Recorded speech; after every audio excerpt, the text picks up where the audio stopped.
সাত তিতাবৰত বিধ্বংসী অগ্নিকাণ্ডৰ ঘটনা অগ্নিকাণ্ডত সম্পূৰ্ণৰূপে যায় এটা বাসগৃহ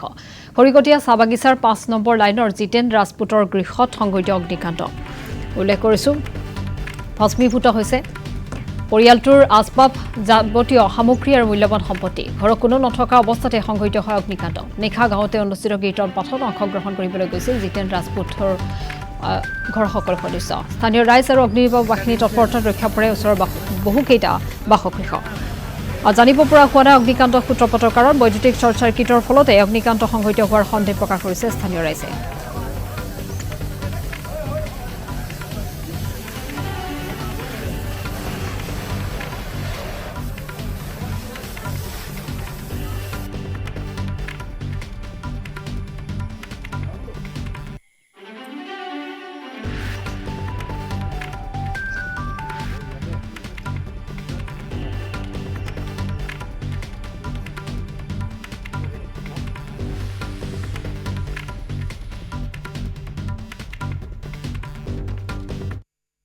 আমি পূজা ওচৰত আছিলে পূজা কৰিছিলোঁ তাৰপিছত মানুহ খবৰ দিলে তাৰপিছত আহিছোঁ গোটেই তাড়াতাড়ি গোটেই একদম জুই লাগি শেষেই হৈ গ'ল আৰু একো বাচাব কেইটামান বস্তু বাচালোঁ আৰু একো বাচাব নোৱাৰিলোঁ চব যিমান ডকুমেণ্ট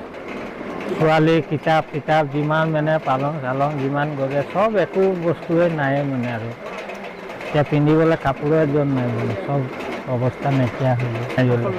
আকৌ বলপেটা জ্বলাই থৈছিলোঁ এতিয়া ঘৰত থাকিলেহে এতিয়া গম পালোঁ কেনেকুৱা লাগিল আমি ভাত খাই আছিলোঁ ভাত খোৱাৰ পিছত মোৰ বাই এজনীয়ে ফোন কৰিলে যে মোক এই কাৰেণ্টটো কাটিব কওক যে লাইনত জুই লাগি গৈছে তাৰপিছত মই পটাপট ACB-লৈ ফোন কৰিলোঁ ACB ফোন কৰাৰ লগে লগে কাৰেণ্টটো কাটিয়ে দিলে আহি দেখিছোঁ যে পূৰা সৰুৰাকৈ জ্বলিছে আগুনটো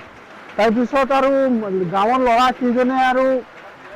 পানী চানী যেনে তেনে নুমালে তাৰপিছত আৰু ফায়াৰ ব্ৰিগেডত ফোন কৰিলে ফোন কৰাৰ 25 মিনিটমান পিছত আহি পালে আৰু তাহাঁতি অলপ পানী চানী মাৰি আৰু আগুনটো যথেষ্ট নুমাই গ'ল আৰু বস্তু পানী একো বচাব নোৱাৰিলে